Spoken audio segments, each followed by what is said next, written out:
যাদের ছোট্ট বাচ্চা অনেক কান্না করে, ছোট্ট বাচ্চাগুলো অনেক সময় বেশি অসুস্থ থাকে, রাত ভোর কান্না করে মা বাবাদেরকে বিভিন্ন অশান্তি সৃষ্টি করে, তারা যদি রাসূলুল্লাহ সাল্লাল্লাহু আলাইহি ওয়াসাল্লামের শেখানো হাসান আর হুসাইনকে পরে যেই দোয়া পরে রাসূল সাল্লাল্লাহু আলাইহি ওয়াসাল্লাম ফু দিয়েছেন নিচে, সেই দোয়া যদি আপনি 7 বার পরে আপনার বাচ্চাকে ফু দিতে পারেন, ইনশাআল্লাহ আপনার বাচ্চার কান্না বন্ধ হয়ে যাবে, বিপদ আপদ আপনার বাচ্চার থেকে উঠে যাবে এবং আপনার বাচ্চাকে আল্লাহ তাআলা একটা আলাদা প্রোটেকশন দিয়ে হেফাজত করবেন। আল্লাহ তাআলার খাস রহম আপনার বাচ্চার উপর দান করবেন ইনশাআল্লাহ।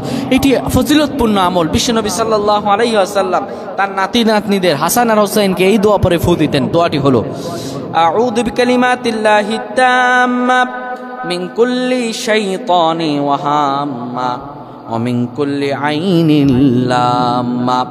এই দোয়াটির অর্থ হলো, আমি আল্লাহর পরিপূর্ণ কালিমা দ্বারা সব শয়তানের বিষধর জন্তু ও কুদৃষ্টি থেকে আশ্রয় চাই। কুদৃষ্টির কারণে অনেক সময় বাচ্চারা কান্না করে।